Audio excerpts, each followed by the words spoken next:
What is good, everybody? This is your boy Aaron, It's Brian. and this is the Courtside podcast, and we are back today, and we are reacting to the NBA Finals. We're tied at 2-2. What a great feeling! What a great feeling! Kind of what I expected. I had Indiana winning Game 3. I didn't predict Game 4, but if I have OKC in 6, then ultimately they would have to win Game 4. So I'm happy. I'm happy we have a great series. This is what I wanted so far, and this is great. This is great. Game 4, legacies. This was a legacy game for Shai Gilgeous.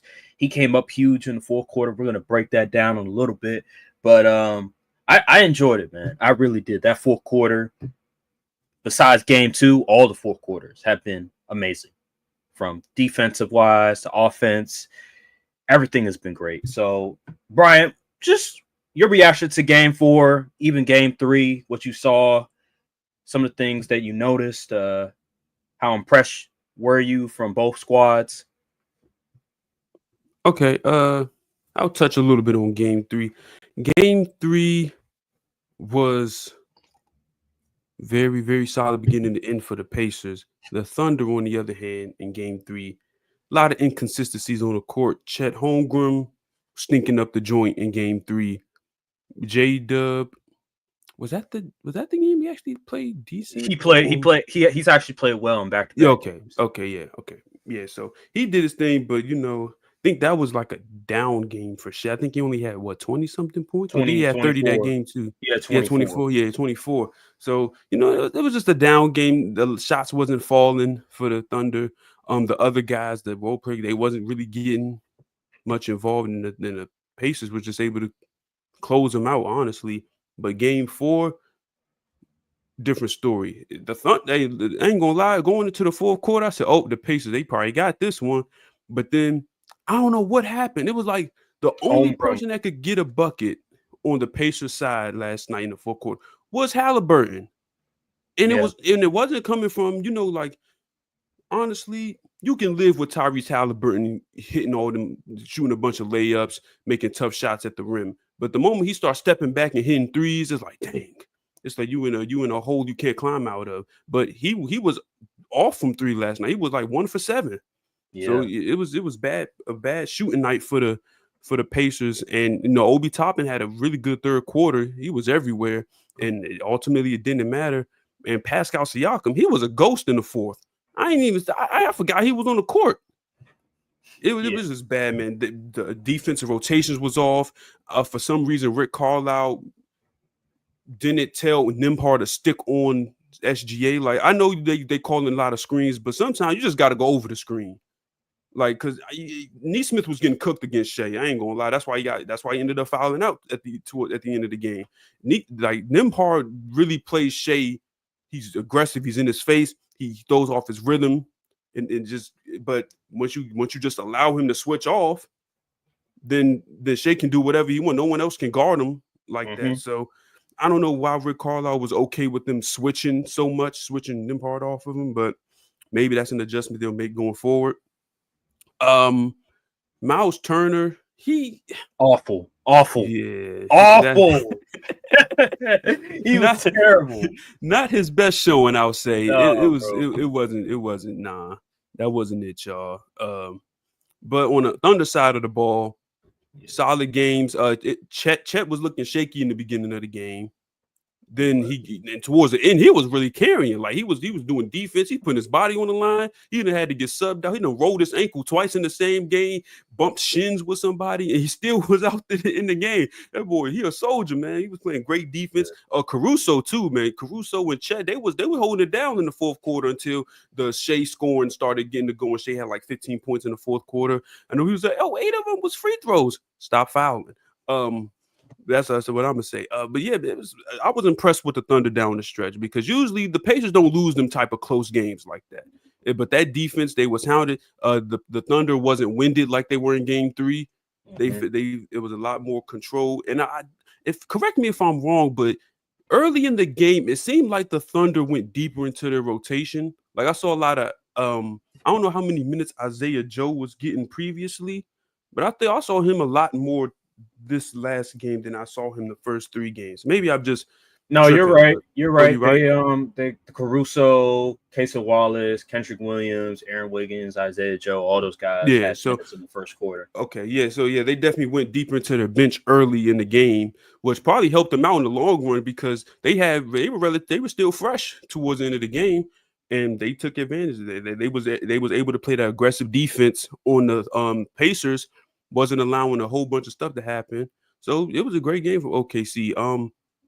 Yeah, this was a pivotal game for OKC to win. If they didn't win this game, it was over. Yeah, But this showed good resilience and fight from a young squad. And with the backs against the wall, they're on the road against one of the best offensive teams in the league. And it's easy to get down and be like, oh, you go into the fourth quarter, you down. Or I think they was down 8 points going into the fourth. Something like that. Something like that. It's easy to get down. It's like, dang, this is a great team. They don't know. They got all the momentum going to the fourth. But no, they bunkered down, played the best defense they played probably all series in that one quarter. And boom, they stole the game back. So now it's 2-2 going back to the OKC like most people thought it would be. Before the series, they just they didn't think a split would happen on a home and the road. So hey man, I think it's going 7 personally. I think Thunder will win the next game, but I don't think the Pacers losing 3 in a row. Nah, we'll talk about that a little bit later. But just looking at the stats real quick, fourth quarter, which really decided this game, obviously, was Shai had 15 points. Some of that free throws, eight free throw attempts, 8 points from free throws, but he was 3 from 6 from the field. Hit those 3 pivotal shots. Remember the step back jumper on Nemhard, and then he hit that 3-pointer, and then he hit another shot as well. So Shai was in his Michael Jordan, Kobe bag that fourth quarter. He was sensational. For sure. Chet Holmgren early in the fourth quarter, I thought he was pivotal, especially with the offensive rebounds, and he was able to get 2 easy buckets off of that. That really helped them keep them in the game. Jalen Williams also hit some good shots as well. So the big three for OKC, they did their thing in the fourth quarter. That was what really surprised me the most. The fact that OKC was able to keep themselves afloat against the clutchest team in the playoffs. I thought that Indiana coming into the fourth quarter, having the lead, this was in their favor, that they got this in the bag, but OKC was able to defensively just get up in Indiana, be more aggressive on their on-ball pressure. Lou Dort, he was really making it difficult for Tyrese Halliburton. Lou Dort was on him like a hound. I'm like, oh my goodness. He was looking like a pit bull out there. He was there 94 feet, making it very difficult for Halliburton to get it going. I think one of the things that really hurt Halliburton in his offense was, yes, he was scoring against Chet on the switch, but late in the game, they were relying too heavily on the switch, trying to exploit Chet, and ultimately they weren't able to get any points from him. Even though they were getting a couple of good looks towards the end of that game, they just weren't able to knock down the shots. And Shai was able to take advantage of that, and he was able to draw some fouls, score a little bit, and ultimately OKC was able to prevail.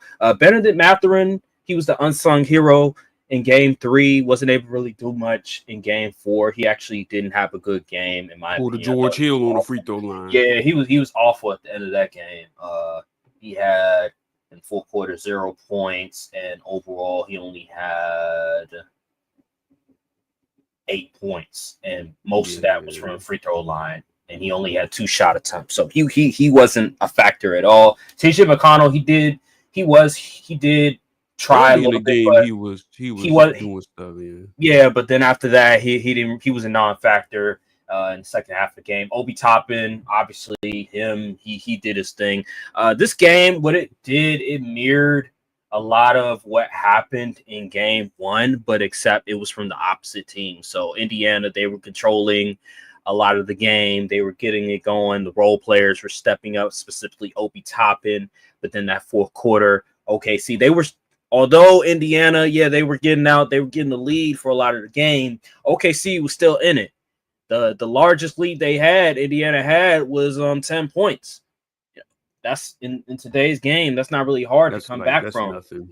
That's nothing. So they were able like a to field goal in NFL terms. Right. Right. So they were able to stay in the game, force turnovers, and SGA, Jalen Williams, Chet, they just got it going late in the game, and eventually OKC was able to come back and win the game, just like with Indiana in game one. So it's just funny how things mirror itself over time.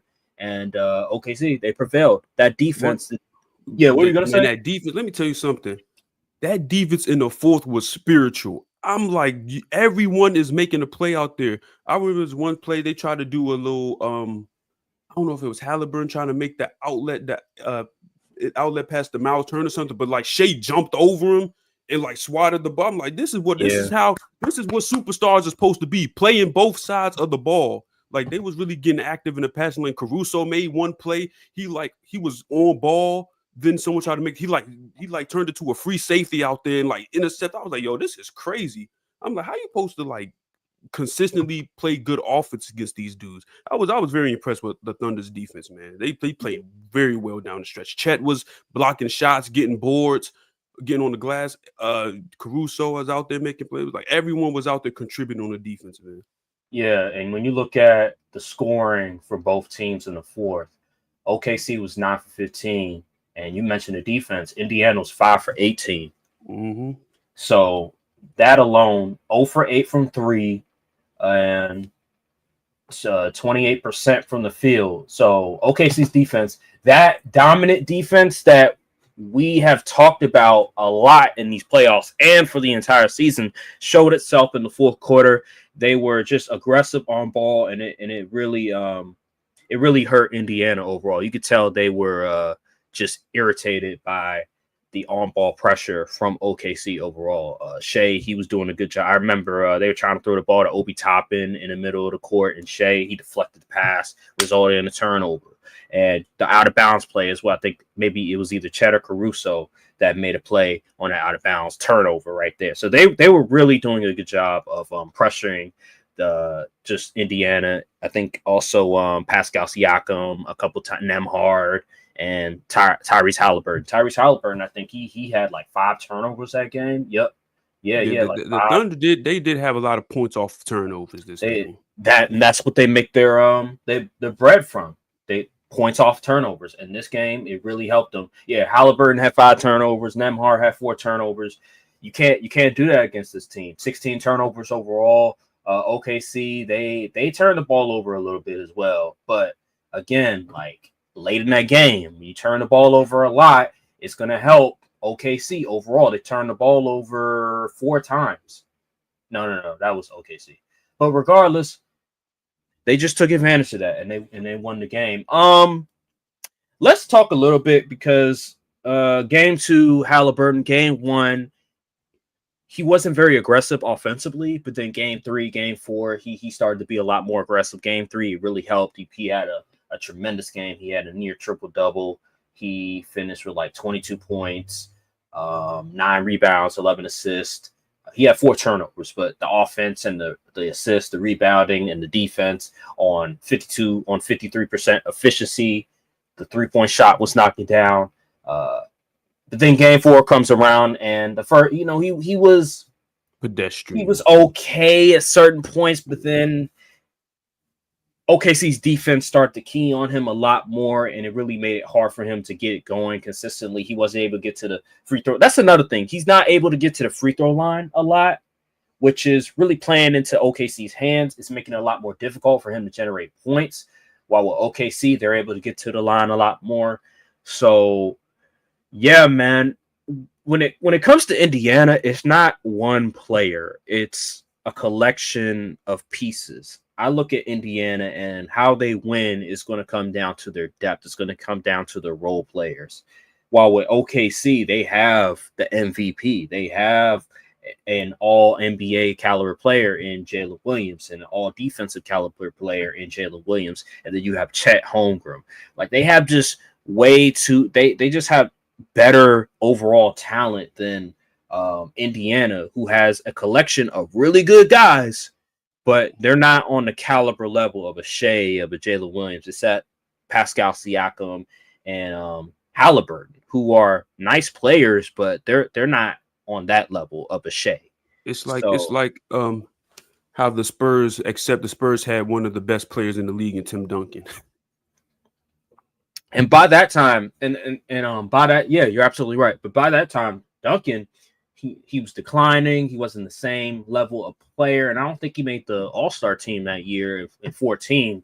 But they were so good with Parker, with Kawhi was on the come up. So Kawhi, yeah, they have so many dudes that you can go to that it became very difficult for the Miami Heat to ultimately win in that fashion. Also, Wade, he was dealing with injury, he was declining, and Bosh, him being that third role guy, he wasn't going to do much. Think what Halliburton's game is. Like, I think he's a good player and everything, but as far as his aggression goes, I'm gonna be honest with you, he can't really get by people without a switch. Like, every time he brings the ball to court, he's looking for a screen to get the mismatch and try to take advantage of, like you said, Chet. He was getting a lot of his buckets in the fourth on Chet, but when they switching like Caruso onto him or Lou Dort switches onto him, it's like, he's not getting. If the step back ain't hitting the game, he really much out there just to pass and create. Yeah, he's not getting by. He's not getting by Lou Dort. He got one bucket from Caruso, and he got a bucket from Shai. But for the most part, you're right. He needs a screen. He is quick. Don't get me wrong, but I just think he has a tough time of drawing fouls for whatever reason. He just can't. I don't know if it's because of his frame. He's very quick. Like, he's very quick off the dribble. It's just for whatever reason he just has a tough time. Maybe that's one of the things he needs to work on in the offseason is just being a better shot creator, because it's evident in this series that he's very limited on that end. He's great in the clutch. Like, he's one of the best clutch shot makers, but in terms of the overall game, he just has a difficult time of consistently creating shots for himself. And that's why I picked OKC to win the series, because Indiana doesn't have enough consistent shot creation against this stifling OKC defense. And in the fourth quarter, they finally showed themselves, because in game 3, that was not evident at all. It seems like the Pacers had no difficulty finding open shots for themselves, creating open shots for themselves. And that's why they were able to win in the fourth quarter, because in game 3, it was still a close game. Like, OKC had that game, and the fourth quarter rolls around, and whatever reason, they just plummeted. Shai wasn't he wasn't doing his thing. He was struggling a lot, and Indiana was able to take advantage. In this game, that wasn't the case. I also say that with Shai, I said after game 2, I said, Shai, you have to make him more of a scorer than a facilitator. Game 3, it worked. Game 4, surprisingly enough, I think Shai didn't have a single assist in game 4, and they still won, which is very interesting, because if you look at this team, I'm looking at the stat sheet, they only have 11 assists. Yeah. And yet they still won. That's interesting. And they also shot horrible from 3. I think there was 3 for 17? 3 for 16. That's another thing. That's another thing I love about this series, is the fact that these two teams are showing you that you don't have to shoot the ball at an alarming rate from 3 to win. You can win in other ways, because OKC, they're not the greatest three-point shooting team. They only attempted 16 times. Yeah. In this new NBA, that's unheard of.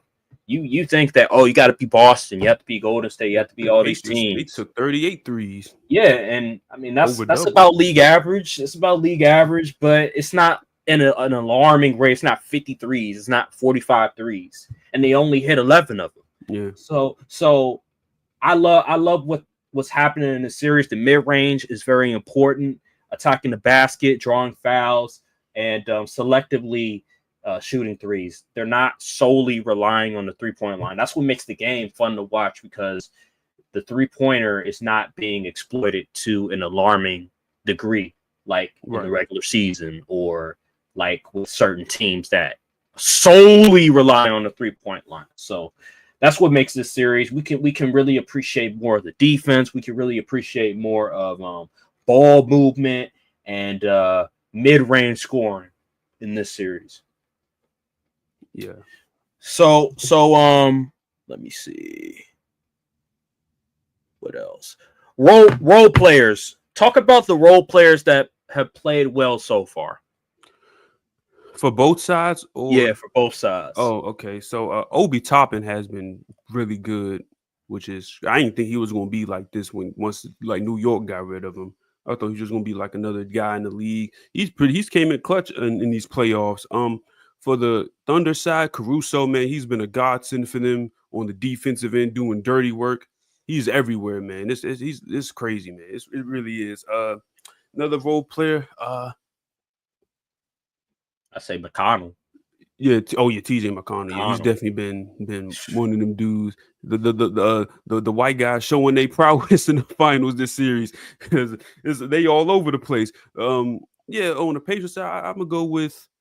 I haven't really seen much of Naismith. He hasn't really been He's super been prominent this series. Nimhard. I mean, Nimhard has been very good on the defensive end. yeah, he's been Yeah, last night that step back wasn't hitting. I know we practiced that shot a million times a day. It wasn't hitting yesterday. But yeah, that's pretty much all the role plays that stand out to me, unless you got some more that I just haven't really been paying attention to. Well, speaking about I know Nemhard, Benedict Mather had that one game. yeah. I'm not about to put him on for the whole series. It was 4 basketball games played. Right. No, I mean, but speaking of Nemhard, the thing is, like, in that game, you make great points about how he was guarding Shai. And what I love about Nemhard is the fact that he's very careful on how he guards Shai. He makes it a point to not foul Shai because through 3 quarters, Shai, I think he only had 2 free throw attempts. Yeah. Which is alarming for him because, he's the king at drawing fouls. And I think that's really what helped Indiana get a lead is the fact that Shai wasn't getting to the line. He was getting tired.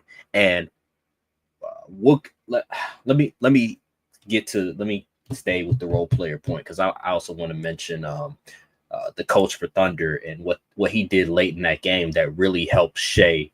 But okay. Nemhard, yeah, his ability, his on-ball pressure, and not fouling was very important. I know you mentioned Mathurin, don't want to give him any credit, but game 3 was huge. Oh yeah, absolutely. What he did in game 3, 27 points, he was looking like Shai out there. That was a crazy game. I don't know what the hell was going on with him, but he was looking like Shai out there. He had 27 points. He was making all his shots. He was very efficient. He was getting to the line. Better than Mathurin. Him and McConnell. McConnell set the tone because they were down in that game. As soon as McConnell was stealing the ball, stealing inbounds, creating open looks for other guys, he had 5 assists. He had 5 steals and 10 points. Once McConnell was getting it going, then Mathurin came out of nowhere and started scoring. Mathurin was 9 for 12, which is insane. 2 for 3 from 3, which is come on now. And 7 for 8 from the free throw line. Them 2 guys, they really, in my opinion, were the stars of game 3. Don't get me wrong, Tyrese Halliburton, yes, 22, 11, and 9. But if it wasn't for Mathurin and McConnell, OKC would be up 3-1 right now. So those 2 guys, they did their thing in game 3. But transitioning from the role player stuff, I want to talk about the coach for the Thunder and what he did late in the game. I thought it was risky. I was like, whoa. This game is way too close to sub out Shai at this moment. He gave Shai, remember that substitution late in that game? He subbed out Shai for about a minute. And then Shai came back, and that's when he started to go crazy. He started to hit all those shots, draw fouls. It's because he was rested. He was able to sit for a little bit because he was pretty much wore down. He was tired. You could tell. Remember when I think he drew a foul, he got knocked down. He looked really tired. He was really breathing heavy. You noticed that. And as soon as he went out, OKC was still able to stay in the game. He came back in the game, and that's when OKC made the run for real and won that game. So I gotta give the coach for the Thunder credit for taking Shai out, because he also took Chet out for a little bit as well. I thought that was very risky, but it ultimately I think Chet got out because he banged his shin against somebody. So I know. So the fact that Chet and Shai were out, I thought, ooh, this might not go well for them. But they were still able to stay in that game, and Shai came back, Chet came back in the game, and they won that game. I think just off of the fact that he subbed Shai out, gave him some rest. See, hey, Tom Thibodeau, you see what happens when you give your star players some rest? You see what happens when you give your starters some rest? Look how fresh they come back. Yeah, after only a minute. For only a minute. Because I think if I look at the minutes, Shai played 42 minutes. 42 minutes. Tyrese Halliburton played 36. All the other starters played under 35 minutes. While with Shai, he has to play 42 minutes. By far the most. Jalen Williams played 36 minutes. Lou Dort played 35 minutes. Chet played 34 minutes. But Shai had to play 42 minutes.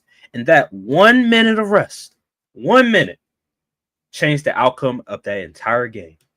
So salute to the OKC coach. Salute to him. I just wanted to say that real quick. But you mentioned it a little bit earlier. Will this series go to 6 or 7? So you stand by your prediction that this series will go to 7? Yes.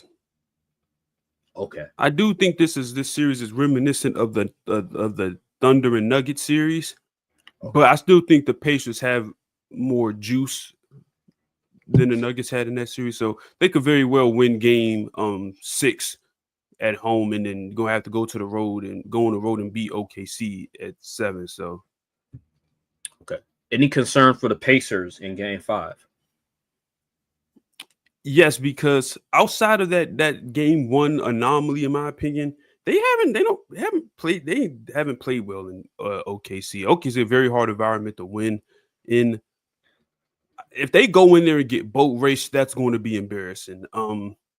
That might make me look at things a little different. They just go in there and just get washed. But I don't think the Pacers is mentally weak like that. They just get boat raced after dropping one game already. They haven't lost a back-to-back game all playoffs, so I'm not expecting them to just lay down and just let OKC do whatever just because they're home. I do have concerns with Tyrese Halliburton not being aggressive early in the game, because I know you like Mr. Fourth Quarter or whatever, but you just can't be pedestrian up until the last 12 minutes of the game and think it's going to lead to a win every single time, especially if your guys like Pascal Siakam is going stretches where people don't even realize he's on the court. So you got to be aggressive out the gate, got to be consistent 4 quarters of basketball, because that Thunder crowd get into it. Next thing you know, you down 15 points. It's like, what the heck just happened? So that's my concern. I need the other role players to, like Neesmith. I know you effort man and all that, but you need to put some points on the board. Miles Turner. Yeah. Hey, everybody, Miles Turner. Bro, they are leaving him wide open, like how teams leave Giannis open for 3. They were doing the same thing for Miles Turner. They are like, we are not afraid of you shooting the basketball at all. We'll leave you open in the pick and roll, pick and pop, in the mid-range, to the 3-point line. He has to make his shots. He's the difference, in my opinion. If he makes his shot, woo, it changes the whole trajectory of the series if he makes his shots, because they're all open. Like, they're living with him shooting those shots every time. Yeah, that is true. He definitely has been underwhelming, especially in Game 4. Oh my goodness, he was bad.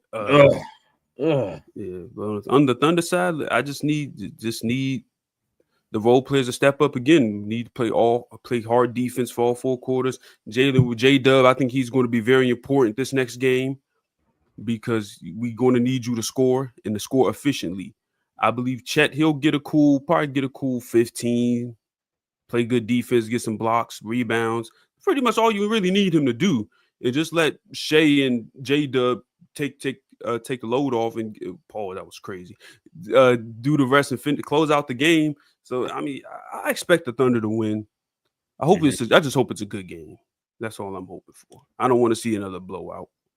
I think with the Pacers, here's my concern because Jalen Williams is starting to get it going, especially when he does it on the road. You would think. Also, one last thing. Yeah, what's up? The fact that the Pacers got that kind of game out of Obi Toppin and had that poor of a shooting performance on the 3-point line that the Thunder had and still lost is very concerning, in my opinion. Yeah, so for me, when I'm looking at both of these teams, I think the concern for the Pacers is the fact that Jalen Williams is starting to get his shot going. He's attacking the defense. He was very aggressive attacking the paint, and he was able to get things going. If he's able to continue to get things going, because he had 27 points the last game, I just don't see a way for the Pacers to win this series because Shai, Shai's going to get his. Shai to get his. Right? He's going to get his, but if Jalen Williams is also scoring at an elite level, then it's going to be a very big problem because Shai, he had 14 points, but so it's 14 points. Jalen Williams is the guy where if he has it going, then it's a wrap. It's a wrap. Caruso had 20 last game too. Because when you look at Caruso, that's another thing. Caruso, he honestly, if we look at all-time role players, Caruso got to be on that list. Yeah, honestly, all-time role players, because what he does in every team that he's in, he makes an immediate impact. He's not a liability. He always does something: rebounding, scoring, maybe even assisting sometimes, defense. He's a pest. Like, he does everything you need for your team. But yeah, man, Jalen Williams getting it going. That's a great side for OKC. They just OKC, just continue what you're doing. That's all I gotta really say. Just continue what you're doing, and just stop turning the ball over. And I think they'll be fine. Lou Dort, he had 2 field goals. Not the greatest offensively.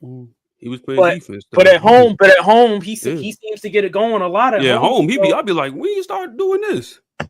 So I also like the fact. I hope the Thunder coach tries to get some other guys go into the bench, deeper in the bench early in the game, because role players at home, they could just come in and just start doing whatever. You could probably get some good stuff out of a guy like Aaron Wiggins. If he comes in and hit 2 threes, that may be all you need. Like, I wouldn't mind him trying that strategy because it seemed to work towards the end because they seemed a lot fresher down the stretch and was able to be more aggressive on defense and attack the Pacers on the offensive end. I will say, though, with the Pacers, one of the adjustments they made from game 2, Shai was destroying them in the pick and roll. He was able to split the drop coverage easily. He was able to pretend like he was going to go to the screen, and he was able to just blow by. I had seen that, Yeah. So Shai in games 3 and 4, he's not able to do that. And some of that was turnovers. I think Indiana, they got to continue to have that game plan. But in the fourth quarter, make sure that Naismith is not guarding Shai, and continue to double Shai in the post towards the baseline. That helped them tremendously. I think a lot of what they're doing works. It's just there's some adjustments that they need to make defensively. It's not a whole lot, but they're doing the right thing. Just remember to not foul, and hopefully Jalen Williams doesn't get it going offensively. Pretty much game 4 came down to better dudes. Yeah, especially for OKC's defense. Yeah. They have to figure out a way to get easier baskets for a Tyrese Halliburton and a Pascal Siakam. I thought game 3 they did a really good job of getting post touches for Pascal. They were very aggressive in making sure that Pascal gets easy looks in the post against Shai, against Case. That's another thing that didn't happen in game 4. A lot of mismatches. They weren't trying to exploit Shai on switches with Pascal in the post or Case and Wallace. Matter of fact, they took Case and Wallace out of the starting lineup for game 4, probably because of that. because Pascal was killing him on the switch. So game 5, I need to see more post touches for Siakam in the post. Try to get Shai in action because they were killing him in game 3. Shai was getting absolutely cooked there. There's literally a montage. You can go on Twitter and find it where there's like a whole video. I think it may have been a minute or two of Shai getting cooked in the paint. By all means, his frame, he is 6'6", but Siakam's a lot stronger. He's a lot taller. He's obviously going to be a mismatch. But game 3 was very alarming. Indiana need to get back to that. Figure out a way to get back to that. Try to tire Shai Gilgeous, because in that fourth quarter, the coach for OKC was able to find a way to rest Shai for a little bit. They have to tire Shai out like they did in game 3. If they can do that, they have a really good chance of winning. But I have OKC in game 5. So, all right. Let's see. Do I? And by the way, I have the series still in 6. I'm gonna still stay with my pick, even though I'm not very confident. But I'm still staying with my pick. All right, here we go. What does a championship mean for Shai's legacy?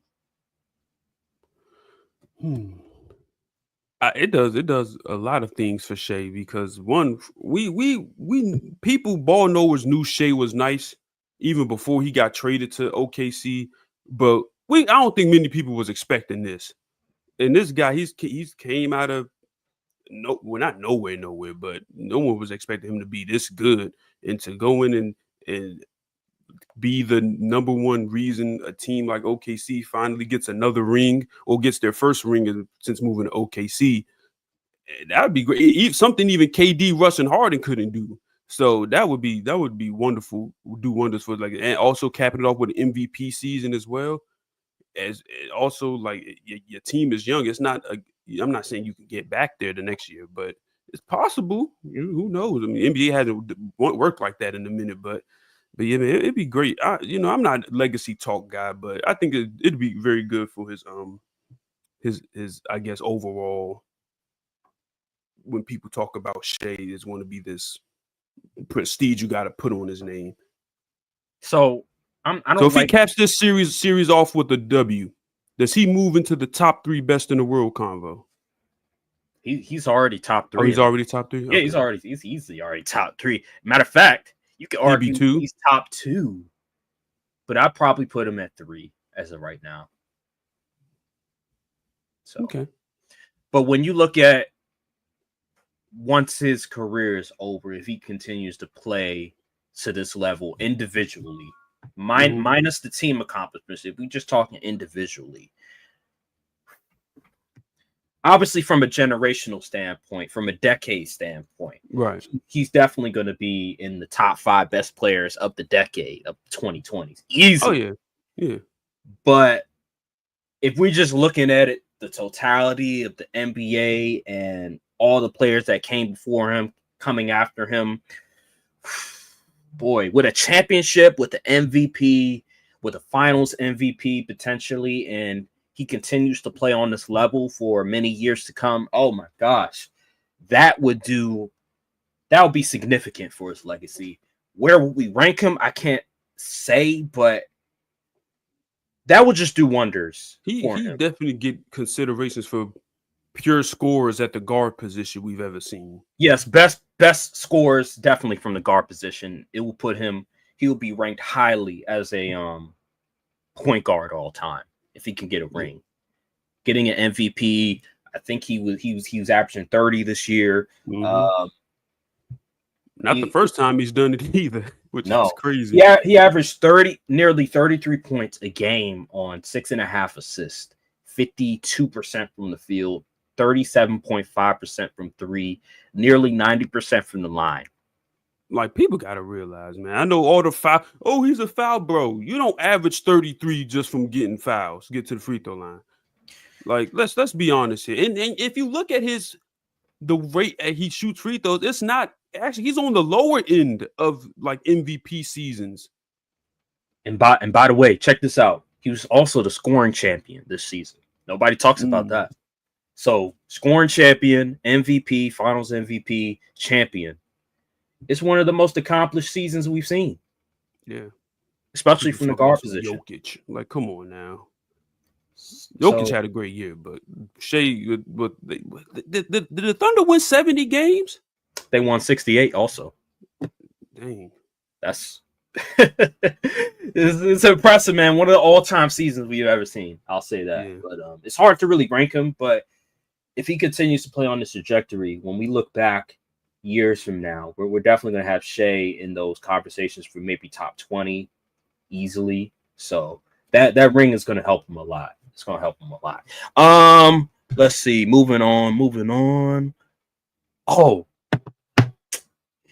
so hypothetically speaking, if the Lord. Pacers were to win a championship, does this change the ring discourse? The way that we talk about rings, you know what I mean? I get what you're saying, like the coin phrase ring culture.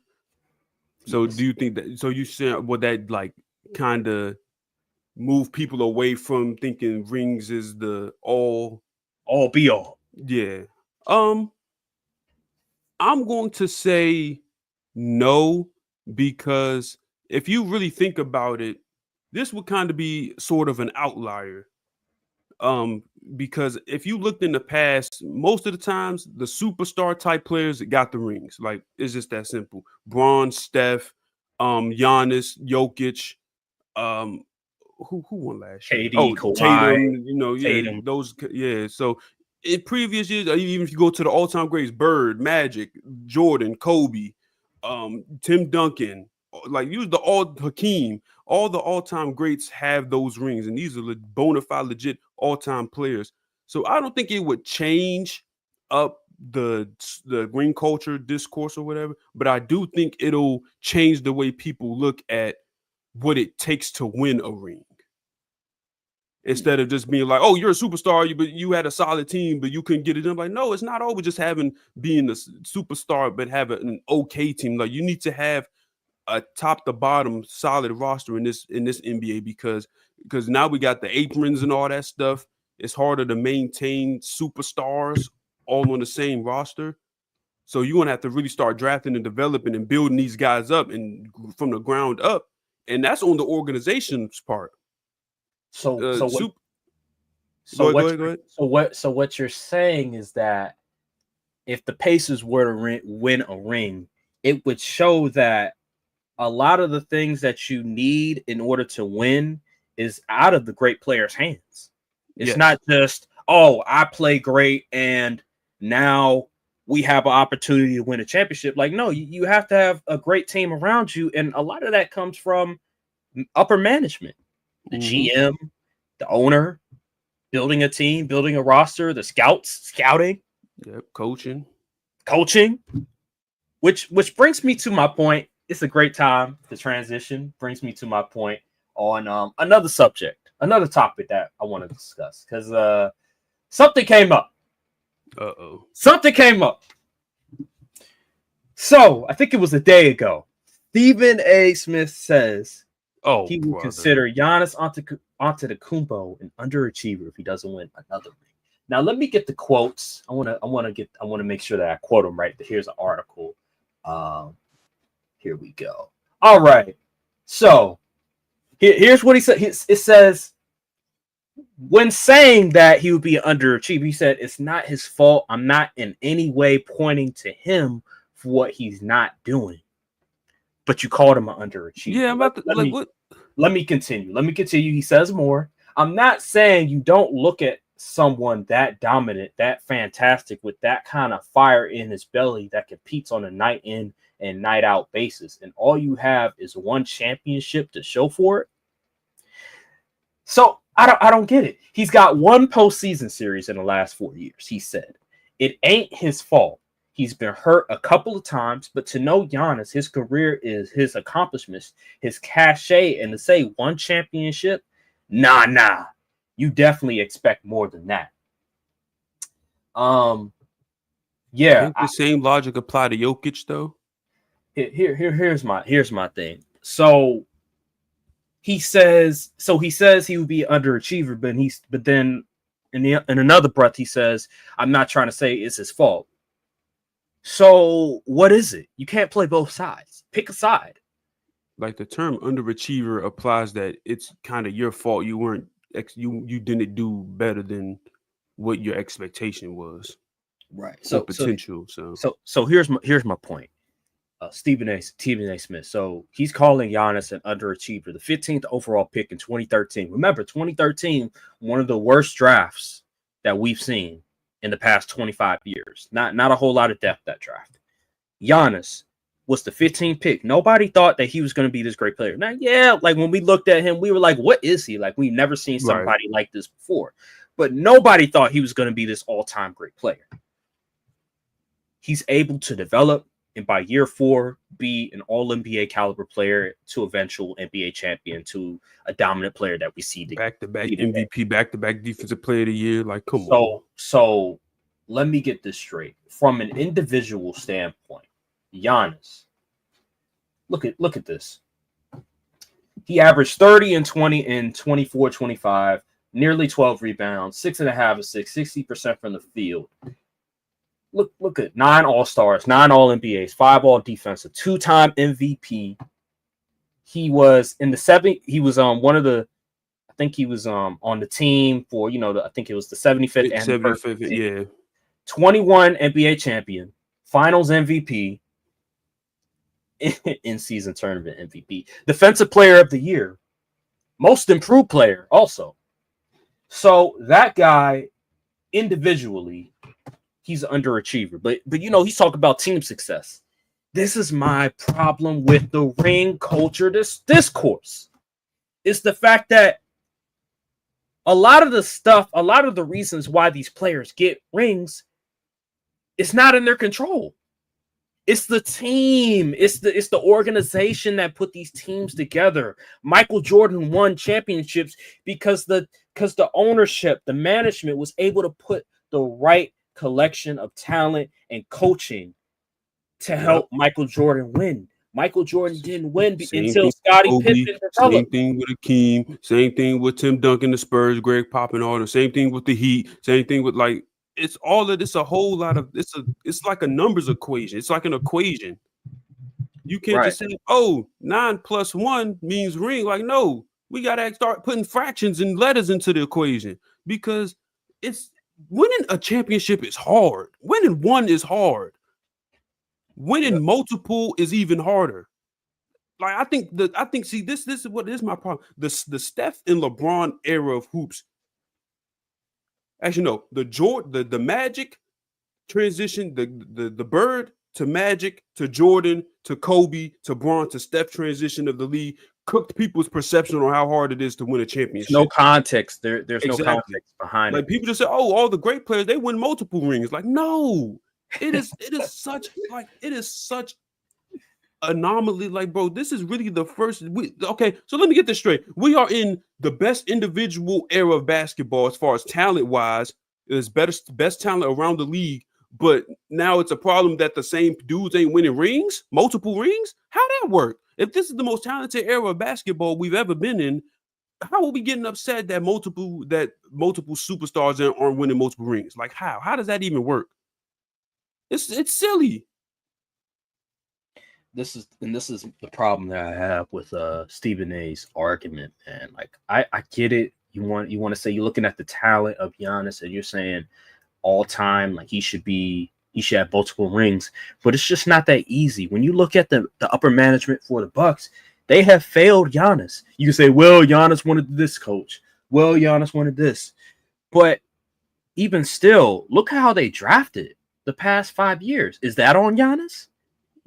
Who they're acquiring, is that on Giannis? Who they're trading for, is that on Giannis? Giannis didn't want Drew Holiday to eventually go to the Celtics. Like, come on now. Like, that's not on Giannis. That is on upper management not identifying what they need in order for Giannis to get another ring.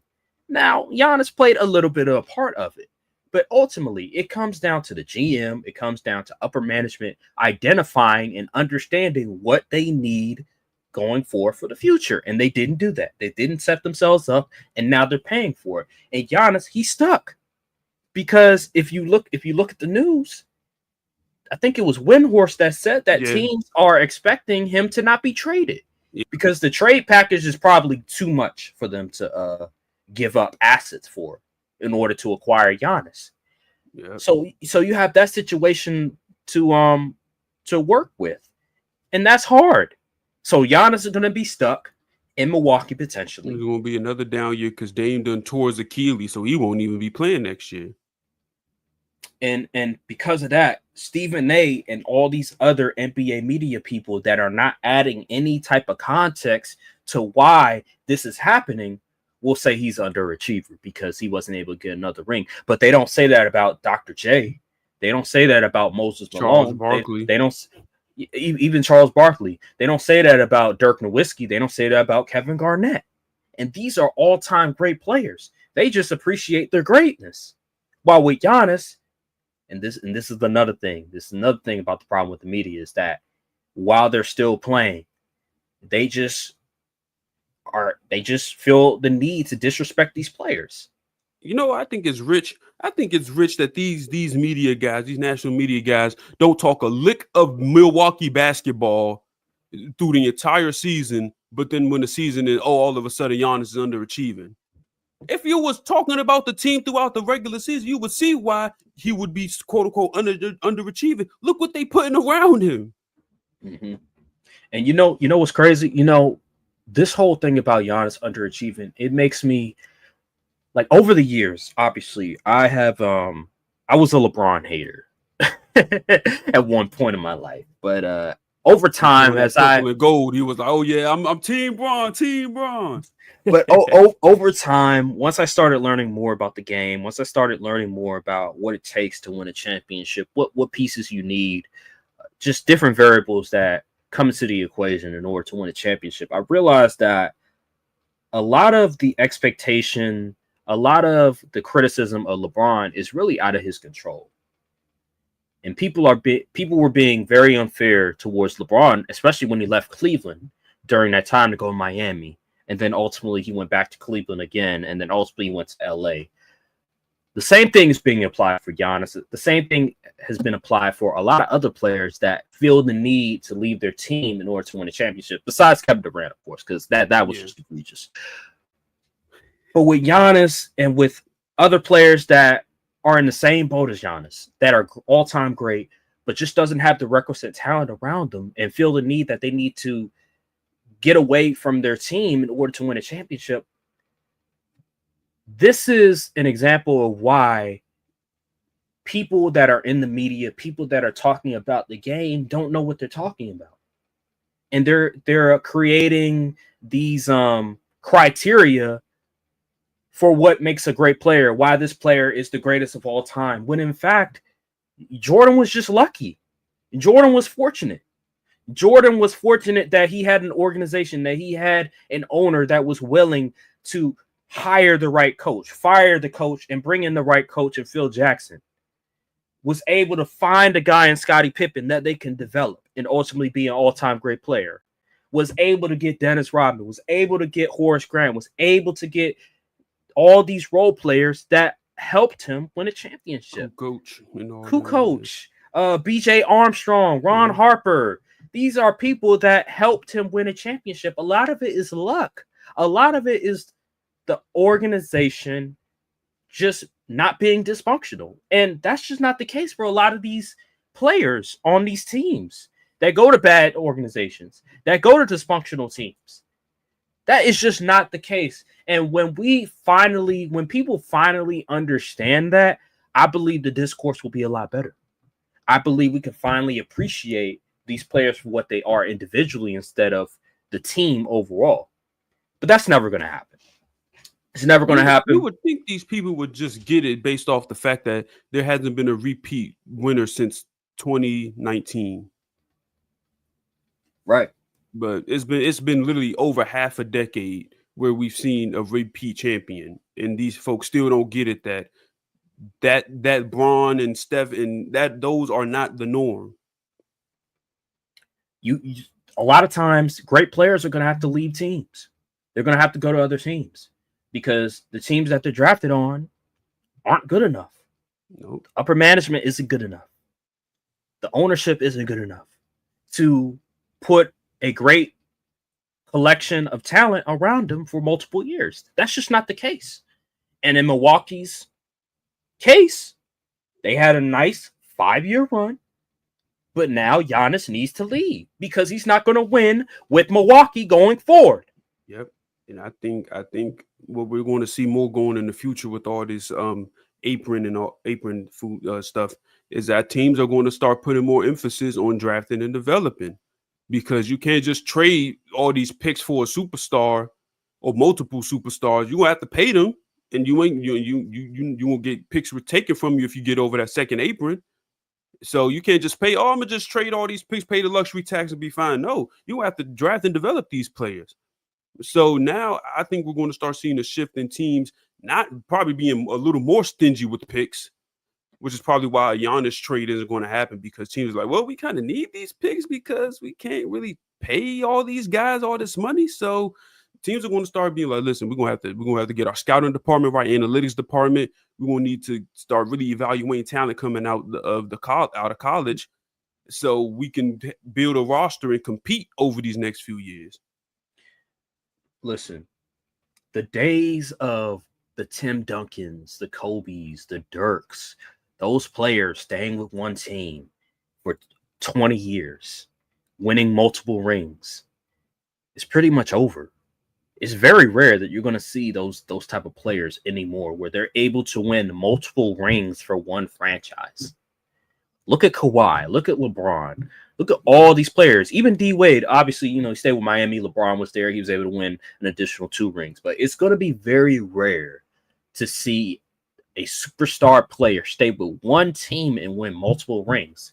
And if they do that, kudos to them. But we know why they were able to do it. It's because upper management, ownership, GM, scouting, all great. But that's just not the case for majority of franchises. Look at LeBron.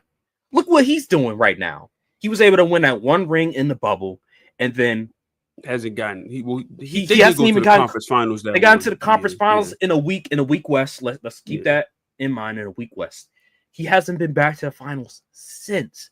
Why? Because upper management just isn't all that good. It's not good enough.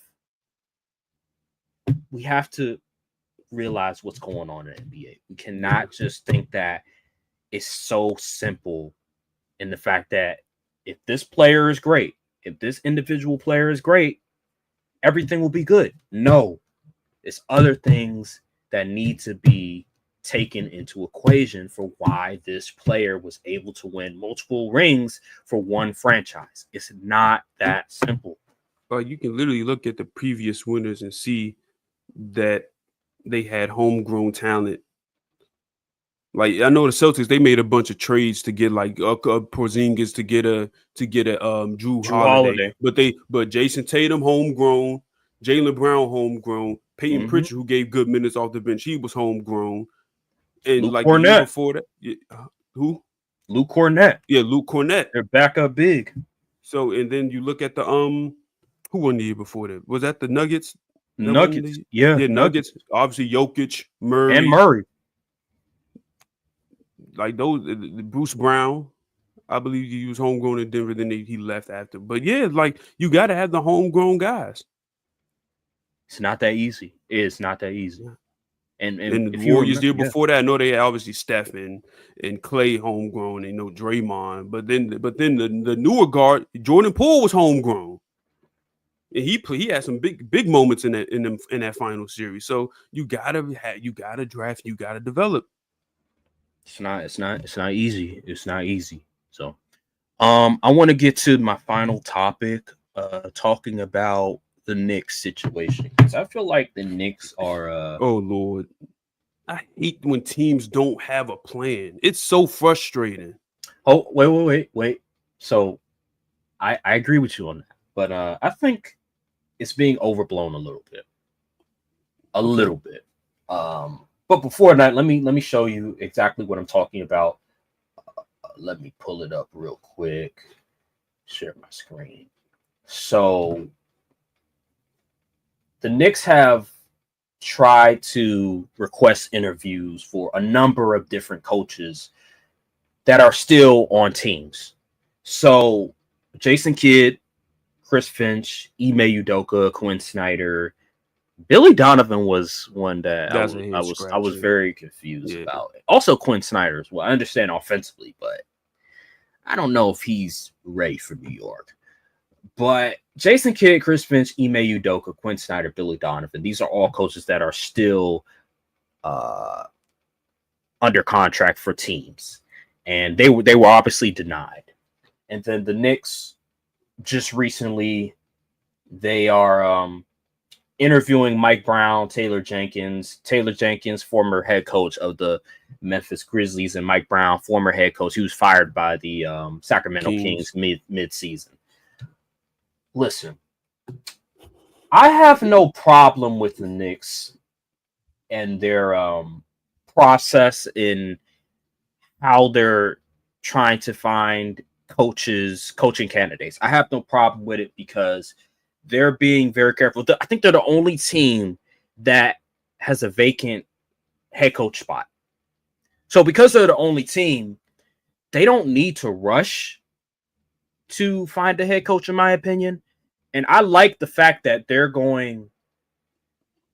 weighing all their options. So they're being aggressive. They're reaching out to all these different teams with all these great coaches. They're saying, hey, let me see is this coach available? Okay, he's not available. All right, let's try this other coach. They're looking all over. I have no problem with that. Taylor Jenkins, I don't like Mike Brown. I don't like them trying to interview with Mike Brown, but I get it. They're trying to weigh all their options.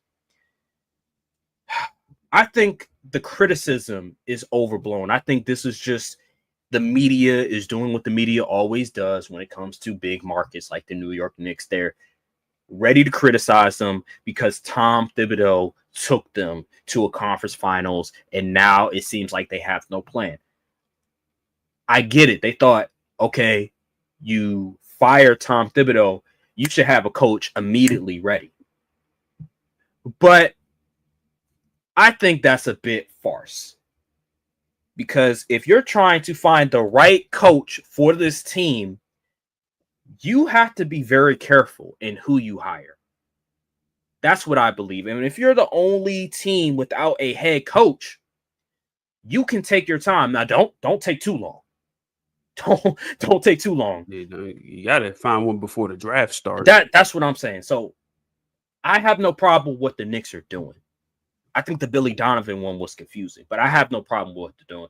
What is your thought on the situation? Here's my thing with my problem with the Knicks coaching search isn't that they try to request interviews from other head coaches or anything like that, because like you said, they're the only coach team with a head coach vacancy. My problem is usually if a team wants to get a coach, they would grab like one of them assistants or something, one of those offensive assistant coaches. The problem with that is the Knicks can't really do that because the roster isn't constructed to be like, okay, maybe we could get this young coach, give him a couple years. No, they need to win now. They made trades in order to win a ring as soon as possible and compete. And that second apron is coming. And they don't really have the luxury to, unless they start making trades and offloading contracts and stuff, they don't have the real luxury of developing a young, bright-minded head coach. They're looking for guys that have playoff experience, that has experience leading a locker room and all that, and probably playoff experience as well. So that's my whole problem. Like, you fire the coach, but yet your contingency plan isn't conclusive of how your roster is constructed. Like, you're limiting yourself based off of mistakes that a mistake that you made as far as roster construction. So now you don't even have like your pick of the litter of all these young, bright-minded coaches that people like raving about. And you got to pretty much pigeonhole yourself into this small group of guys that have experience in the playoffs because your goal is to win ASAP because you constructed the roster that way. That's a fair point, especially with all these veteran players on the team. They need somebody that has experience. Here's my thing. yes, you're correct about that. But when you look at the candidates, the experienced coaches, are you comfortable in hiring those coaches to be the next head coach of the Knicks? I don't think so. Oh, I I, don't think so I either. don't like Mike Brown as the coach. Taylor Jenkins, yes, he did a good job for Memphis, but towards the ending of his term, we saw the limitations. So I don't really think they're the right fit for this group. Johnny Bryant seems like a name that fits the bill for the Knicks and what they want to do. They want to be more offensively sound. He's was on the Knicks coaching staff at one point, and I believe his offense that was ran in Cleveland with Kenny Atkinson could help with Jalen Brunson, with Karl-Anthony Towns. It seems like they're not going to trade Karl-Anthony Towns. It seems like they're not going to go and try to trade for Kevin Durant, which is a bit of a disappointment because I think Kevin Durant would have helped tremendously with their problem, which is they need another go-to guy. They need another shot creator. But anywho, Johnny Bryant, whoever that may be, they need a guy that understands offense, can scheme stuff up. And Tom Thibodeau just wasn't that guy. So I had no problem with them letting go to Tom Thibodeau, and I had no problem with them requesting interviews from current coaches on other teams. I do just think don't it is a have a little problem with it. overblown. Yeah, that's what I'm saying. I just think the media. This is another thing with the media. They try to overblown everything. Charles Barkley, Stephen A. Smith, all these guys. I think it's simply because the fact it's the Knicks and people. You be like, oh, people should be banging their door down to get hired there. But it's like, well, you look at the field of candidates. They got fired from their old job for a reason. So, Right, and I just again, like they think this is the old Knicks. Like, oh, Jim Dolan, he's so dysfunctional, but he's been away from the basketball operations. He's let the GM, he's let the basketball guys do their thing. Leon Rose, all these people. I think if I'm a Knicks fan, I'm more confident today than how I was 5-10 years ago. With the way that Tom Thibodeau coached, yes, they got to the conference finals. Yes, they've been to the playoffs more times than not. But you're trying to win a championship. Do you believe Tom Thibodeau is that coach that can win you a championship? Nope. And no media person has answered that question. No media person has said, do you think Tom Thibodeau can win them that championship? Do you think Tom Thibodeau is a championship level coach? No media person has answered that question. They just say he took them to a conference finals. You don't make those trades. You don't make all those moves. You don't re-sign these players to be good with just making the conference finals. You want to win a championship. And Tom Thibodeau just isn't that guy. We saw the ceiling. His ceiling is conference finals. And that's fine. But with the Knicks, they're trying to win. They're trying to win a championship. And if I'm a fan of the Knicks, I'm fine with that. I just think they need to communicate that more. Right. Why haven't I seen reports that the Knicks didn't believe that Tom Thibodeau was good enough to lead them to a championship? I don't see any reports of that. They need to find a coach that they believe can ultimately lead them to a championship. I believe there's somebody out there. Maybe it's not the coaches that people are known for, that they know of, like Taylor Jenkins, Mike Brown, all these other people. But there's potentially a coach out there that they feel like can lead them to a championship, that can put them over the top. With the right coaching staff, with the right scheme, I believe that can happen. People thought Rick Carlisle, well, I think that's a terrible example because he's won a championship. But regardless, they have to figure out a way to get over the hump. They can't just be satisfied. Rick Carlisle's reputation did take a hit. I mean, considering if you look at his all-time record in the playoffs and the regular season, it's like I think he's under 500 on both. But he did win a championship. Yeah, he did win a championship. So I don't want to use an example, but whoever they hire, they did their due diligence in interviews, in identifying what exactly they want this team to look like going forward. And it's obvious they're probably looking for an offensive-minded guy. Yeah. And a guy that utilizes the bench rotation. Whoever that is, we'll see. Maybe that could be Taylor Jenkins. Maybe that could be Johnny Bryant. I don't see Mike Brown being that guy. No. But whoever it is, whoever the Knicks hire, to Mike Brown, they low-key got better. Whoever the coach is, I believe the Knicks would have done their due diligence in identifying what exactly they can bring to the table that will ultimately get the Knicks over the hump. Because we saw in the conference finals against the Indiana Pacers what exactly they need. It's not just personnel. It is how you adjust, how you manage your players' minutes, and offensive scheme-wise. So we'll see. But I think the media needs to calm down. Is the era of manager / motivator coaches over? In terms of winning a championship, it depends. So the reason why Mike Malone was able to win is because of the scheme that his assistant coach brought to the table. Because before that, they were second round team. The team was injured to a certain extent, but like they would make the conference finals. They might make the second round, they might make the first round, but they will fall out. He brings in that assistant coach, who's now the coach of the Nuggets, and all of a sudden now the offense is a lot better. Jamal Murray, he's playing a lot better. Nikola Jokic is an MVP.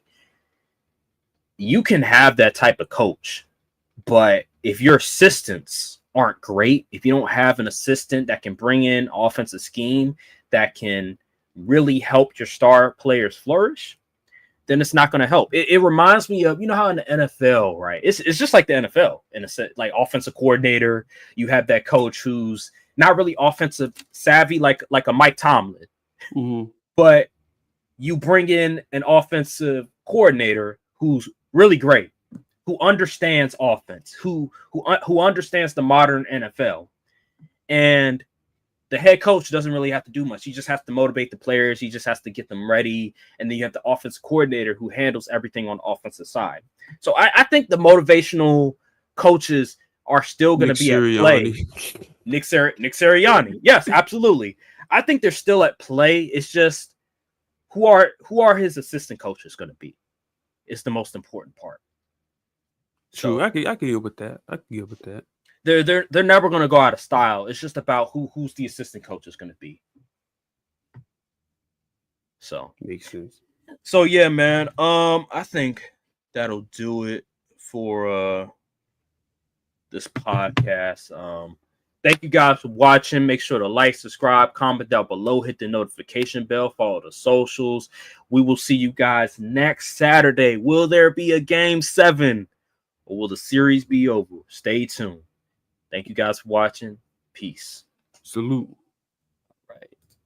What